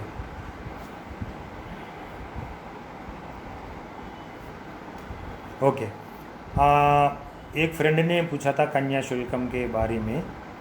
उसके बाद मुझे प्लीज़ याद दिलाइए कि मेरा नाटक जो इम्पोर्टेंट नाटक है और जो मेरा फ़िलासफ़ी है नाटक के ऊपर, वो मैं बात करके फिनिश कर दूंगा। Thank you Geeta ji, thank you. Kanya Sulkam मेरे ख्याल से एक अच्छा नाटक है, मगर जो गुरजारा अप्पाराव जी है वो जो महाराजा के साथ काम करते थे, उनके इंग्लिश का रीडिंग है, मगर उनका जो मेन स्ट्रीम जो इंग्लिश रीडिंग है, जैसे शायद शेक्सपियर, चेखोव जैसे लोगों का है, मगर जो पैरेलल लोग हैं, जो अल्टरनेटिव प्ले राइट्स है, उनके बारे में शायद वो जानकारी बहुत कम है। और थिएटर परफॉर्मेंसेस के बारे में तो मेरे ख्याल से इधर परफॉर्मेंस ही नहीं है, तो इसलिए उन्होंने ऑलमोस्ट ऑल, मैं उसको एक नावल बोलता हूँ, नावल इन डायलॉग स्टाइल। अगर मैं कन्या शुल्कम अब करा तो मैं उसमें बहुत एडिट करूँगा, क्योंकि अब ये लोग करते हैं, ये 3 दिन कर रहे हैं, 18 घंटे करते हैं, वो करते हैं, ये करते हैं, वो इसे बोलते हैं। और उन्होंने जो कलोकियल लैंग्वेज, जो पीपुल्स लैंग्वेज, जो पीपुल्स स्पोकन लैंग्वेज को लिया था, उसको एक अच्छे तौर पर उसको यूज़ किया था। और जो पब्लिक का कल्चर में, पब्लिक का रेगुलर लैंग्वेज में जो इडियम्स है, जो प्रोवर्ब्स है, जो लाइफस्टाइल्स है, उसको लाया था। मगर उनका सच्चाई, जो उनका थॉट प्रोसेस है, वो रिफॉर्मिस्ट है, मगर रिवोल्यूशनरी नहीं है। वो थॉट इसलिए है कि शायद वो अप्पाराव जी ब्राह्मणी है मेरे ख्याल से, मगर अपर कास्ट ही है। उनका जो लोअर कास्ट, कोट अन कोट लोअर कास्ट में, लोअर कम्युनिटीज़ में जो हो रहा है, वो उसको मालूम ही नहीं है। लाइफस्टाइल्स खाली अब आपने लैंग्वेज लिया और लाइफस्टाइल लिया, इससे वो नहीं होगा, क्योंकि कहानी मेन सब्जेक्ट ब्राह्मण्स का प्रॉब्लम है। वो ब्राह्मण्स का प्रॉब्लम जो 15% लोग का, जो 85% लोगों को लेना देना कुछ नहीं है। और मगर जो ब्राह्मण का जो सोशल रिफॉर्मिंग के नाम के ऊपर वो लोग कर रहे हैं, उसको यहाँ वो टाइम पे जो रेवोल्यूशनरी लोग है, revolutionary in sense not ML revolutionary, the social revolutionary लोग है, वो ये थॉट, ये सोशल रिफॉर्मिस्ट प्रोसेस के खिलाफ है। इसलिए कन्या शुल्कम as a text, as a literature, it's okay, but when we talk about ideology and philosophy, मैं उसके खिलाफ हूँ। वो सौजन्यराव पंतुल को देखो, सौजन्यराव पंतुल उन्होंने कैसे पोर्ट्रे किया था एक रिफॉर्मिस्ट, वो गुरजारा अप्पाराव ही है और कुछ भी नहीं है। और जो प्रॉस्टिट्यूट कहला जाता है वो टाइम पे, अब सेक्स वर्कर करना है, कालगर करना है, जो मधुरा वाणी है, उनका पोर्ट्रेट भी एक स्लेवरी है, उनका कोई भी, उनका खुद इंडिविजुअलिटी नहीं है। तो ऐसे कैरेक्टर्स लेके हम इसके ऊपर बहुत बढ़िया चर्चा कर सकते हैं। Thank you very much. तो मैं हबीब साहब के पहले जाने से पहले जो नाटक किया था, एक परिषद नाटक उधर चल रहा है, परिषद नाटक मैंने जो 1 आवर होता है और मंच में कोई ज़्यादा डिज़ाइन नहीं होता है, टेक्स्ट में भी कोई ख़ास बात नहीं होता है, कोई छोटा छोटा इशू लेके वो लोग करते लिखते हैं और उसको हम मंचन करते हैं, बेस्ट डायरेक्टर बेस्ट एक्टर लेते हैं। अभी भी उसमें बदलाव आया है, उसमें बहुत बढ़िया बदलाव बहुत लोग ने लाया था। जो लेखक मैं बोला था विजय भास्कर जी ने और आकेला जी ने और तारक राव जी ने, और परफॉर्मर्स में जैसे मैं बोला वेंकट गोवाड़ा जी ने, पाटीबंडला जी ने और बहुत लोग ने उसमें MS चौधरी ने बहुत बदलाव लाया था। मैं अभी वहाँ से कभी ही 89 में से ही वहाँ से मैं शिफ्ट हो गया था, क्योंकि वहाँ रूल्स इतना वल्गर होता है, इतना वल्गर होता है। गवर्नमेंट को क्रिटिसाइज मत करो, हाँ, कोई ऐसे भी अनाउंस करता है मैं उसको छुरी लेके मारना चाहता हूँ, लड़की नहीं होना चाहिए, नो लेडी एक्ट्रेस, रिलीजन के बारे में बात करना चाहिए, नहीं बात करना चाहिए, गार्ड के बारे में, जात के बारे, अब क्या है बात करने के दुनिया में। एक बुढ़े लो, बुढ़े को उनका बेटा अच्छा नहीं दिखा रहा है, ठीक है, वो भी एक प्रॉब्लम है। तो सिर्फ वही मिडिल क्लास का है, वो पूरा मिडिल क्लास का जो टेम्परमेंट्स है, जो मिडिल क्लास का मेन टेम्परमेंट जो डरना है, insecurity in their life, insecurity in every way, कहाँ भी एक रिवोल्यूशनरी चीज़ नहीं होता है, फाइटिंग नेचर नहीं होता है, एक धिक्कार स्वर उनका ज़िंदगी में कभी भी नहीं होता है, कॉम्प्रोमाइज़ कॉम्प्रोमाइज़ कॉम्प्रोमाइज़ कॉम्प्रोमाइज़। और वो परिषद नाटक में मेल ईगो, राइटर से लेके डायरेक्टर से लेके एक्टर से लेके इतना मेल ईगो होता है। आप एक उस फीमेल आर्टिस्ट से बात करो, उनको आपको मालूम होता है उनको इतना इंसल्ट्स करते हैं, उनको इतना ये करेंगे, वो मैं छोड़ दिया था। तो मैं हबीब साहब के जाने से पहले परिषद नाटक भी किया था और एक एक्सपेरिमेंट किया, खाली देख के पढ़ के मैं हबीब बादल सरकार जी का प्रोसेशन को मैं ऊरेगिंपु नाम से एक गांव को जाके वहाँ के पूरा लड़कियों वर्धनापेटा है, वहाँ एक बढ़िया परिषद नाटक प्लेस है, अभी वो सिनेमा हॉल बन गया था। वहाँ का लक्ष्मीकांतराव बोल के एक मेरा फ्रेंड है, अच्छा नाटक करता है, एक्टर भी है, डायरेक्टर भी है, उन्होंने मुझे बुलाया गया है। एक नदी के किनारे पे होता है वो, वहाँ मुझे खाली खाना देने का मुझे शर्त लगाया गया है, मुझे खाना दिया गया है। और मैं बादल जी का प्रोसेशन ने मैं ऐसे किया था 30 लोगों से पूरा मेरा तेलंगाना का 4-5 फोक फॉर्म्स उसमें जानबूझ के डाला। और जो खोखा है, जो ओरिजिनल खोखा, एक्चुअली बादल दा अब नाटक तो बहुत लोगों को मालूम है, जो डिफरेंट आइडियोलॉजीज़, दो डिफरेंट फिलासफीज़ की वजह से एक आम आदमी खोखा कैसे मर रहा है, कैसे उनका रप्चर हो रहा है, उनका फ्रीडम कैसे छीन लिया गया है। उनको तो लेफ्ट लोगों ने उनका फिजिकल अटैक भी किया था, तो उन्होंने आइडियोलॉजीज़ के खिलाफ वो लिखा गया है। तो वो बार बार सीन में चिल्ला के मर जाता है और बोलता है मुझे आज मार दिया, कल मार दिया, कल भी मुझे मारेगा। उसको मैं जानबूझ के मेरा नाटक में एक दलित बनाया। तो मैं कब वो दलित अडेप्टेशन किया था, मुझे एक सूत्रधार का ज़रूरत आया, और सूत्रधार ने मैं यहाँ के जो दलित का very radical and fire brand mythology है आदि जाम्ब पुराणम, उसमें प्रोटोगोनिस्ट है जाम्बवंता, उनका जो गाड माना जाता है, जाम्बवंता सूत्रधार बन गया। और जाम्बवंता आके पूरा नाटक मैं rewrite, almost rewrite, not only adaptation, rewrite किया था। बहुत बढ़िया रिव्यूज़ आया, बहुत बढ़िया। ये वो एक, आप समझो मेरा बारे में मुझे बोलना डब्बा मारना होता है। एक पूरा मैगजीन्स, जो जब तो चैनल्स बहुत कम है, मगर पूरा मैगजीन्स और लिटरेचर मैगजीन्स और क्रिटिक्स बहुत अच्छा सेंसेशनली हुआ बोल के लिखा था। उसका पोस्ट परफॉर्मेंस का मेरे ऊपर फिज़िकल अटैक भी हुआ, और बहुत मेरा नाटक रोकने के भी किया गया था, वो दलित अडाप्टेशन। ये हबीब साहब से पहले ही किया था मैंने। और राउंड सर्किल बनाया हबीब साहब ने, आपको तो मालूम है, जुलूस कहाँ भी किया था, हॉल में किया, पार्क में किया, रोड में किया। मगर मैं एक मेरा ललित कला तोरणम है यहाँ, बहुत बढ़िया स्टेज है, अब तो वो खाली पड़ा हुआ है। और एनटीआर आके उसको, एनटीआर ने वहाँ बनाया था जो बड़े बड़े फिल्म डालने के लिए, वो ओपन ग्राउंड में राउंड स्टेज बनाया और मैं एक्टर्स के ऊपर लाइट्स लगाया, पूरा 2000 लोग पूरा राउंड स्टेज के बैठ के वो नाटक देखा था। एक संचलनात्मक परफॉर्मेंस हुआ था, एक मेजर है। और दूसरा, मैं ट्राइबल्स के साथ गया।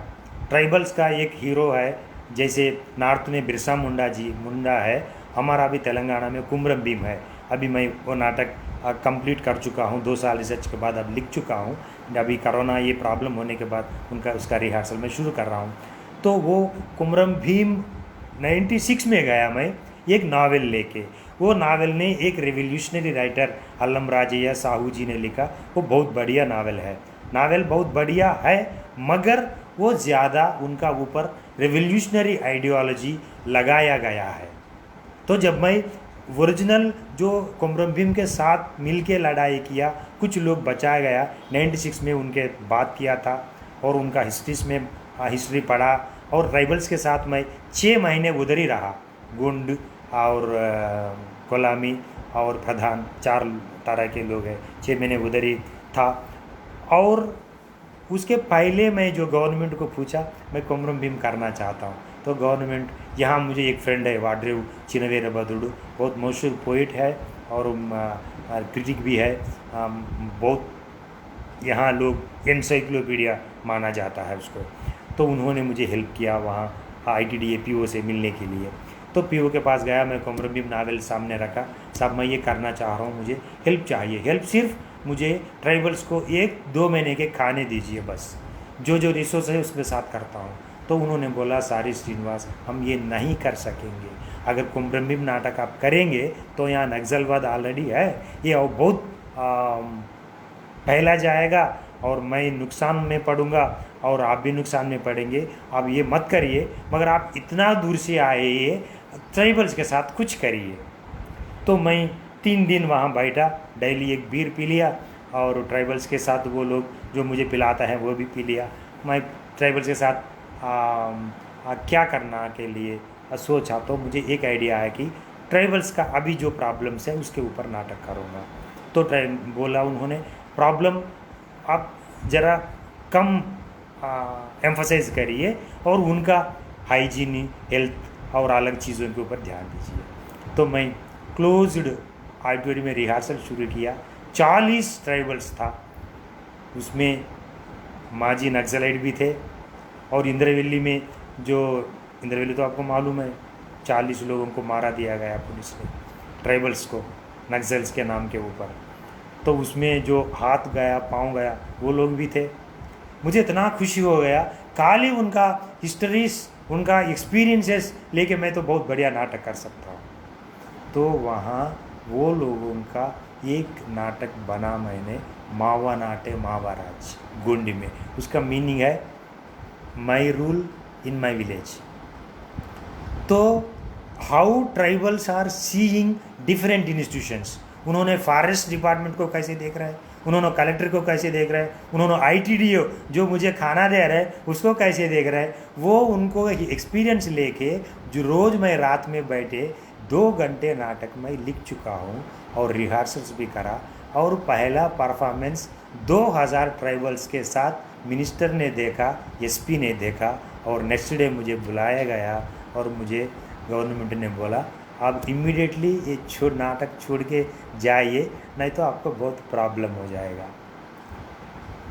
और बाद में मुझे सुना कि ये नक्सल या फॉरेस्ट डिपार्टमेंट को क्रिटिसाइज़ करने के लिए नहीं हुआ, मैं सिर्फ ट्राइबल टीचर्स को क्रिटिसाइज़ किया कि जो ट्राइबल टीचर्स तनख्वाह लेते हैं वो ट्राइबल हामलेट्स जो जंगल में होते हैं वहाँ नहीं जाते, वो खाली 1 तारीख को आके तनख्वाह लेके जाते हैं।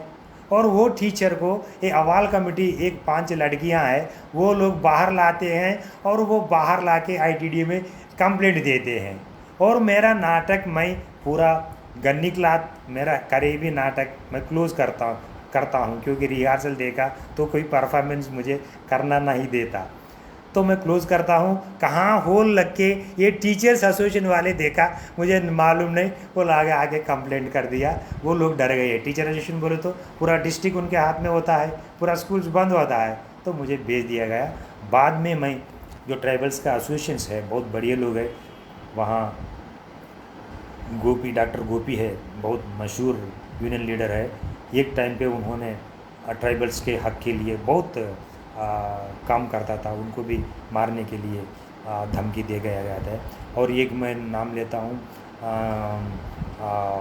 उनका नाम है अर्जुन जी, सीडेम अर्जू जी। तो उनके पास मैं ये रखा, तो ये वो लोग बोले ठीक है अभी तो गर्म है, वातावरण गर्म है, आप चले जाइए, बाद में हम करेंगे। वो नहीं हुआ था, ये पहले किया था। इसका इन्फ्लुएंसेस ये करने के लिए मैंने अगुस्तो बुल को पढ़ा। अगुस्तो बुल को जो विक्टिम थिएटर है और ग्रोटोविस्की का टुवर्ड्स पूर थिएटर है, वो किताब पढ़ के मैं ये प्रोसीनियम गिसीनियम मुझे कुछ करने का नहीं है, सिर्फ मुझे गांव में जीना है, जंगल में जीना है, वहाँ लोगों के साथ करना है। ये पहले था, मैं हबीब साहब के साथ के पहले ही था। तो ये हो गया, नाटक वो छोड़ दिया।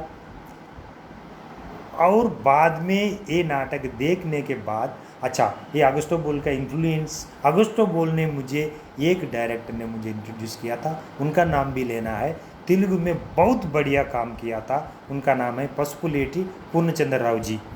पसुपुलेटी पूर्णचंद्र राव जी रिसेंटली गुजर गए थे। उनको भी यहाँ स्टेट गवर्नमेंट या सेंट्रल गवर्नमेंट या मीडिया कोई भी रिकग्नाइज नहीं किया। वो ज़िंदगी भर लड़ते रहा, नाटक के रूप से लड़ते रहा। वो ट्राइबल्स के साथ काम किया था। वो विक्टिम थिएटर जो अगुस्तो बुल का है, वो डायरेक्टली उनका फिलॉसफी फॉलो करते थे। वीवर्स के ऊपर काम किया था और फेमिनिस्ट के साथ काम किया था। बहुत रेडिकल एक्टिविस्ट थे। उनका इन्फ्लुएंसेस मुझे पहले था, वो इन्फ्लुएंसेस लेके मैं वो 2 नाटक करके आया था। बाद में मैं मेरा गांव गया था और वहाँ लंबाड़ी लोग के साथ एक नाटक किया था। जैसे 4-5 है मेरा विक्टिम्स थिएटर के जैसे नाटक फिलॉसफी के ऊपर मैं किया था। बाद में फेस्टिवल देखा, वो मुझे पता नहीं, वो मुझे प्रोसीनियम के तरफ खींच के मुझे ख़त्म कर दी। नहीं तो आर्ट और पॉलिटिक्स मिला के काम करने के लिए मुझे एक नया रास्ता बताई। मैं ऐसे सोचता हूँ कि मुझे एक नया रास्ता बताया, क्योंकि जो विक्टिम थिएटर में हो, स्ट्रीट थिएटर में हो, वो आपको जब तक इश्यू ज़िंदा है, वो जब तक ही आपका नाटक रहेगा। जब इश्यू ख़त्म होता है, इश्यू लोग भूल जाते हैं, तो आपको नाटक कोई देखता भी नहीं, नाटक के बारे में बात करता ही नहीं। तो एक आर्टिस्टिक नाटक करने के लिए मुझे तो प्रोसीनियम ही अच्छा लगा। तो मैं हबीब साहब के काम करने के बाद जब मैं आ रहा हूँ, मैं उनको हाथ जोड़ के मांगा था कि sir, I want to perform direct your Charandas Chor, please give me permission. तो उनको तो मजाक होता है, आपको मालूम ही है, कभी कभी तुम ओल्ड मंक ला लो। तो मैं फुल ओल्ड मंक बाटिल लेके रात को चले गया। उन्होंने बोला कि तुम क्यों करना चाहते हो? अरे आपने 3000 परफॉर्मेंस दिए थे, पूरा भारत में हर एक भाषा में हो रहा है, तेलुगु में अभी तक नहीं हो रहा है, तो मैं कर रहा हूँ। तो इसलिए तो तुम करना चाहते हो तो मत करो। तो मेरा आंख में आंसू आ रहा है, क्योंकि पहले ही मैं उसको सोच रहा हूँ, मैं उसको कैसे करना, क्या करना। तो मैं सीट के ऊपर बैठा और पी रहा हूँ उनके साथ। तो मैं नीचे बैठा, इसका मतलब नहीं उनका पैर नहीं पकड़ा, मगर सिंबॉलिकली मैं नीचे उतरा। तो आप बताइए मैं क्या करना। तो उन्होंने बोला, if you have any new idea to do it then do it. मुझे तो न्यू आइडिया तो कुछ नहीं मिल रहा है, मैं खाली ब्लॉकिंग सोच रहा हूँ। मैं चरणदास को क्या कास्ट्यूम दूँ, वो कास्ट्यूम तो मैं इमिटेट नहीं कर सकता हूँ। और जैसे मुझे यहाँ के दलित मूवमेंट्स ने, फेमिनिस्ट मूवमेंट्स ने, पॉलिटिकल मूवमेंट्स ने, जो एमएल मूवमेंट्स ने मुझे इन्फ्लुएंस किया था, जैसे दलित मूवमेंट्स ने इन्फ्लुएंस किया था, ऑफ कोर्स बाद में उनका गलती क्या है मैं मालूम करने के बाद मैं बाहर आ गया था वो इन्फ्लुएंस के बाद, मगर दलित मूवमेंट ने मुझे इन्फ्लुएंस करके चरणदास चार को दोंगा सत्तैया दलित अडाप्टेशन हो गया। मैं चरणदास चोर को दलित अडाप्टेशन करने के लिए 1965 में यहाँ कंचकचेरला एक गांव में एक दलित यूथ को, अपर कास्ट का नाम भी लेना ज़रूरी है, जो कम्मा कास्ट है, वो लोग ने उनको मारा दिया गया। इसलिए मारा दिया गया कि उन्होंने उनका बेटी का प्यार में गिरा था। तो ये मुझे अंदर में आ रहा है। तो चरणदास चोर के प्यार में रानी तो एक छोटा डायलॉग है, प्यार तो कुछ नहीं है। इधर सत्यनामी मूवमेंट का इन्फ्लुएंस है। मैं तो सच बोलने का खिलाफ हूँ। क्यों बोलूँ सच? सच बोलने से जब मैं मर रहा हूँ, मुझे भूख से मार रहे, मैं मतलब सिर्फ मैं नहीं, पूरा मैं भारत का जो सच बोलने से जो जो जो जो तकलीफ होता है वो लोगों के बारे में बात कर रहा हूँ। तो सच बोलने के खिलाफ हूँ। नाटक तो सच बोलने का है, और दलित ज़्यादा नहीं कर सकता हूँ। मगर चरणदास चोर मेरे बीच में अंदर ऐसे बैठा कि वो मुझे एक भूत बन के मुझे मार रहा है। तो मैं अडेप्टेशन करना शुरू किया, उनको दलित बना दिया। तो पहले सीन से बहुत सीन मैं रीराइट किया। वो कांस्टेबल का डायलॉग उसमें होता है, उसमें ही लगाया, अरे यार मुझे मार देता, कहते क्यों मारता, अरे तुझे मैं नक्सल बोल के मारूंगा। हबीब साहब के बारे में डायलॉग नहीं है, तुमको चमार बोल के मारूंगा, तुमको अछूत बोल के मारूंगा। ऐसे आ गया नाटक। और जो सत्यनामी पंथी का जो नाटक है, सत्यनामी पंथ का मैं दलित 16 डप्पू डांसर्स को लिया, और यहाँ का शिवसागर एक कवि है, महाकवि है, जो दलित कवि है, वो नक्सलाइट में भी काम करा और दलित का मूवमेंट्स भी काम किया। रोमांटिक रेवोल्यूशनरी पोइट्री था वो, उनका पोइट्री पढ़े तो मुझे तो रोम उठता है। अगर गद्दराना का पढ़े, शिवसागर का पढ़े, ये तो 1-2 घंटे बात कर सकता हूँ। जैसे रेवोल्यूशनरी सिंगर्स, दलित सिंगर्स मुझे इतना इन्फ्लुएंस किया था। गद्दर भी भूत बन के मुझे 2-3 साल, मुझे हर एक दिन मैं गद्दर बन के नाच लिया घर में। मैं फोक सॉन्ग सीखा, अब मैं भी गद्दर के जैसे धोती बन के नाचा घूमा। मगर मैं जब सोचा मैं पोइट हूँ और मैं कलाकार हूँ, किसी का इमिटेशन नहीं करना चाहिए, तो वो छोड़ दिया। तो शिवसागर का ये गाना था, नल्ला नल्ला सूरीडु नल्लाटी सूरीडु, नल्ला नल्ला सूरीडु नल्लाटी सूरीडु, सत्य में जेपेटी सत्य सूरीडु। वो दलित के ऊपर, दलित का कल्चर का, दलित का बॉडी का, दलित का भगवान का, हर एक चीज़ का प्रेज करते वो गाना है, वो कविता है। मैं उसको गाना कर दिया और खुद मैं डप्पू डांस के साथ कोरियोग्राफी किया, ओपनिंग सीन उससे बनाया। रविंद्र भारती पूरा 1100 लोग थे, उसकी उठ के नाचे थे। ऐसे अडाप्टेशन वो चला गया। बीच में एंड में रानी का डायलॉग में बदल दिया। कौन बुलाया ये मादरचोद चमार को मेरा मंदिर में, ये अछूत को मार दो, ये अछूर को जिंदा जो कंचकचेरला कोटिश को मारा दिया, वैसे ही मैं जिंदा जलाया रविंद्र भारती में।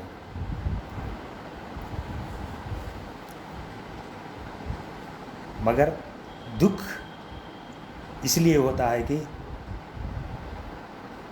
मुझे दलित भी अपना नहीं लिया, एमएल भी अपना नहीं लिया। दलित इसलिए अपना लिया, मैं बीसी हूँ। ब्राह्मण तो ब्राह्मण ही होता है। मेरा फ्रेंड कहता है सुरेंद्र राजू जी, ब्राह्मणी से तो अकेला हो गया। 30 साल से अकेला लड़ रहा हूँ। एक मेजर एग्जाम्पल है, मतलब मेरा हर एक प्ले एक एक्शन है, एक पॉलिटिकल एक्शन है, मेरे पहले प्ले से रिसेंट प्ले तक एक पॉलिटिकल एक्शन है। जो पॉलिटिकल एक्शन में एक्टर्स, ऑडियंस, डायरेक्टर, डिज़ाइनर्स मिलजुल के सोसाइटी में जो बुराई के खिलाफ लड़ते हैं, हंसते हैं, मरते हैं और मारते हैं। ये धिक्कार, ये लड़ना, जैसे मार्क्सिस्ट लेनिनिस्ट लोग बोलते हैं, ये की तरह सा नहीं होता। सिर्फ आप बंदूक पकड़ने से, छुरी पकड़ने से कुछ नहीं होता। फूल पकड़ के भी आप लड़ना ज़रूरी है।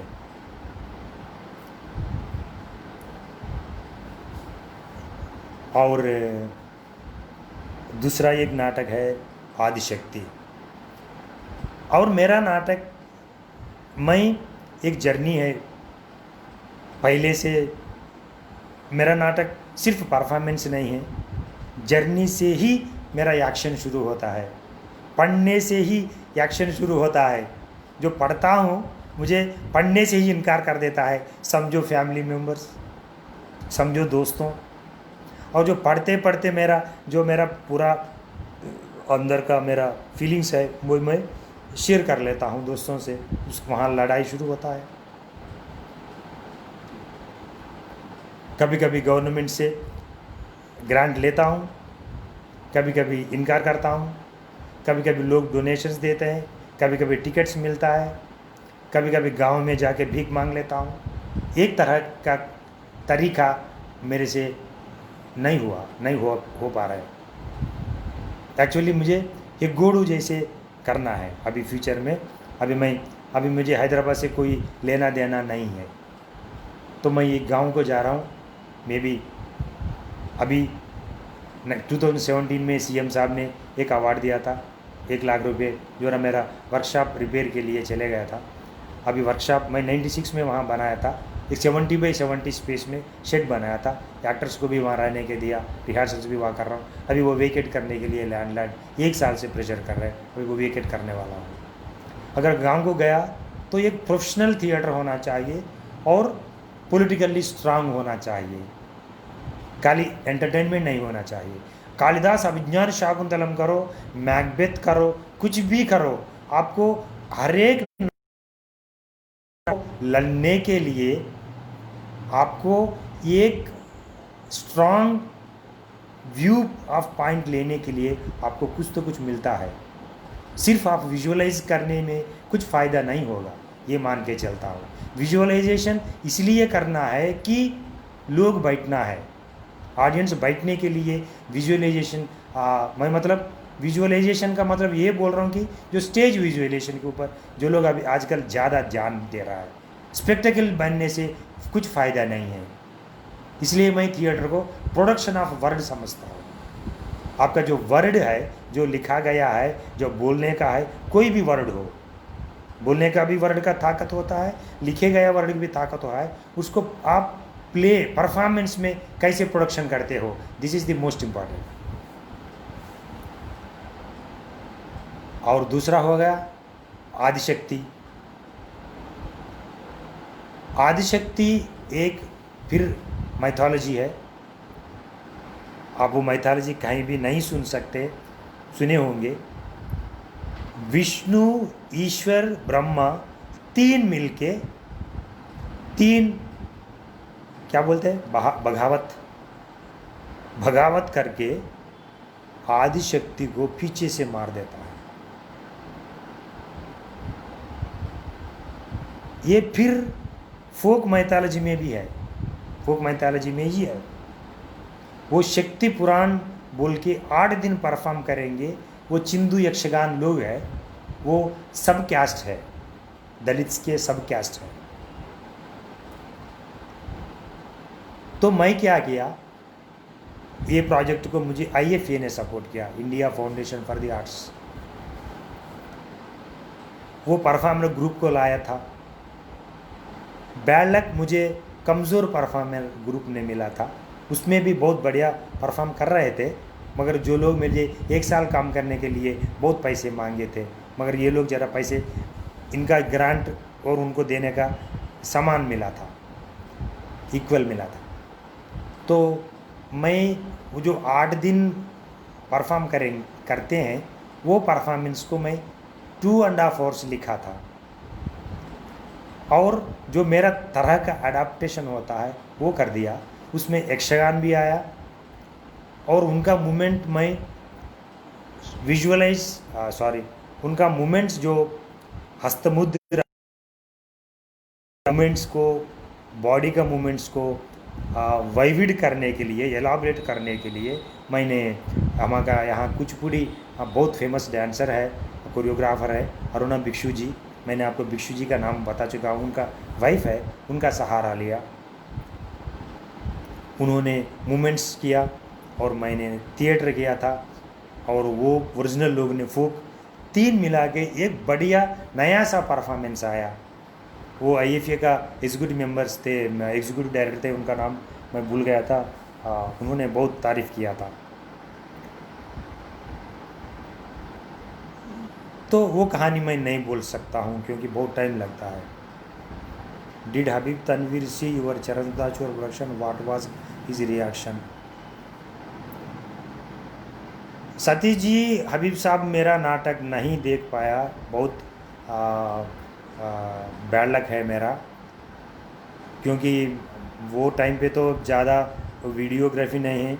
मेरा एक वीडियो था मगर वो खाली मेरा फाइल कॉपी के लिए, क्योंकि मुझे बार बार बहुत प्रोडक्शंस किया, परफॉर्मेंसेस किया, तो वो मोमेंट्स मुझे याद रखने के लिए वो की देखा था। मगर उन्होंने, मैंने रिव्यूज़ भेजा था, वो रिव्यूज़ लेके मुझे उन्होंने लेटर लिखा था कि कंग्रेचुलेशंस, यू हैव डन ये गुड जॉब, ऐसे कुछ लेटर लिखा था मुझे।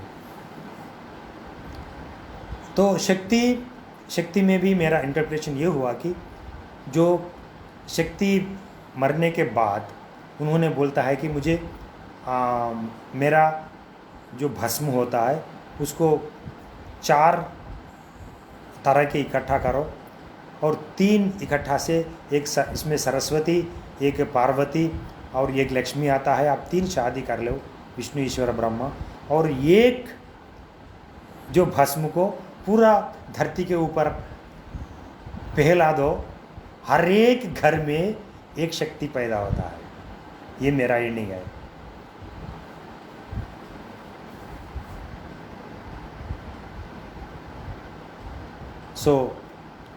वो भी एक नया सा, और एक पॉलिटिकल मैं नहीं यूज़ करता हूँ, इसलिए कि अभी एवरीथिंग पॉलिटिकल बोल के जो अर्बन फेमिनिस्ट बोल देने के बाद हर एक चीज़ पॉलिटिक होता है। नरेंद्र मोदी जी पॉलिटिक्स बात करता है, और जो फार्मर भी पॉलिटिक्स बोलता है, और पेंटर भी पॉलिटिक्स बोलता है, और TM कृष्णा भी पॉलिटिक्स बोलता है। एवरीथिंग पॉलिटिक्स हो गया था, उसमें कुछ ज़्यादा रॉन्ग नहीं है, मगर पॉलिटिकल एक अलग चीज़ होना चाहिए। कल्चरल पॉलिटिक्स बोल सकते हैं, politics of culture of the politics. तो मैं शक्ति हो गया, और एक मेरा माइथोलॉजी ने एक रियलिज्म और मिथ को मिला के केशव रेड्डी का नावल किया था, मूगवानी पिलनग्रोवी। फार्मर का और धरती का जो स्पिरिचुअल रिलेशन है, जैसे उन्होंने बोलता है, इंग भूमि పోయినాక నేనేం కావాలి, इंग నేనెందుకు బతుకుండాలి, నేను నా చెవుల్లో ఎలకల మందు పోసుకోవాలి, मैं क्यों जीना है? अगर मेरा धरती जाने के बाद जो मेरा प्रोफेशन है व्यवसाय करने का, वो जाने के बाद मुझे ज़िंदा होने का ज़रूरत क्या है? मुझे भगवान ने तो खेती करने के लिए नीचे भेजा गया है, और वो स्लोली इंसेन होता है, पागलपन होता है, और उनका धरती में खेती करते करते हुए मर जाता है। ये रेड्डी का है, अपर कास्ट का ही है, मगर रेड्डी लोग बहुत फार्मर्स है, बहुत काम किया था। और बलि, गिरीश कर्नाड का बलि, उसमें भी मेरा एडाप्टेशन हुआ था। जो मावटी है राजा के साथ काम करते हैं, आपको तो पढ़ना ही ज़रूर है, और रानी के साथ अफेयर करता है वो मावटी। जो मैं ये नाटक पढ़ रहा हूँ तो मेरा फ्रेंड से पूछा, जैसे मुझे मेरा फ्रेंड है सुरेंद्र राजू, तो इसको हमें एडाप्टेशन करना है तो मैं कैसे करूँ। तो उन्होंने एक मुझे छोटा प्रोवोकेशन दिया। जो मावटी है वो मास्टी कैस्ट का है, मतलब वो भी दलित का एक कैस्ट है। तो गिरीश कर्नाड ने लिखा, ugly, I'm an artist, though I'm an artist, though I have an luxury with sleeping with a queen, nobody is respecting me, I got insulted, I was ugly, ऐसे रोते रहता है। मैं उसमें ये भी डाला था, मैं विकार हूँ और मैं नीचे जात का हूँ, मैं रानी ते सोया, मैं इतना बड़ा अच्छा गायक हूँ, फिर भी मुझे समाज मेरा गाना सुनने के बाद।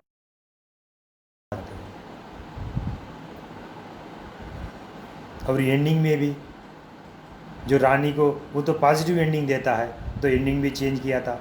रानी राजा को मार देता है। एक अहिंसा, इतना अहिंसा होती है, अहिंसा भी हिंसा बन जाती है।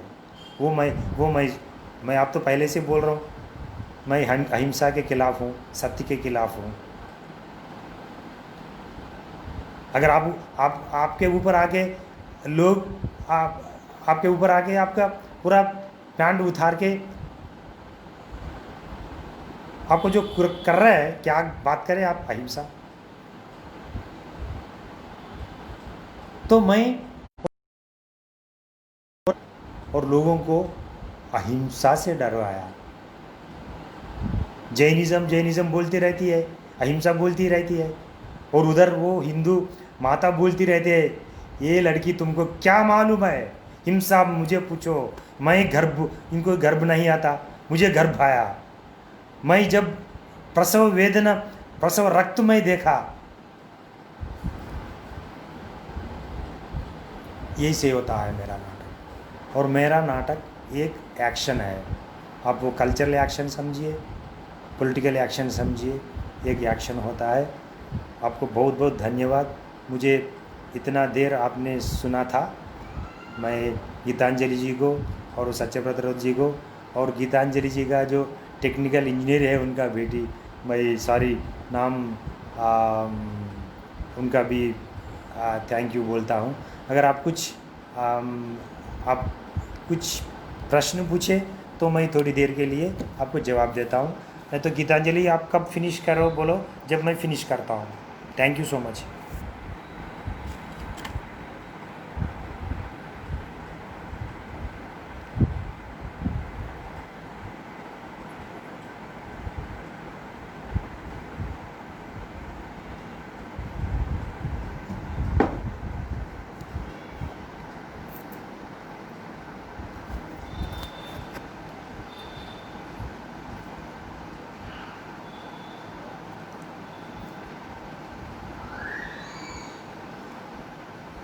Thank you very much, everybody.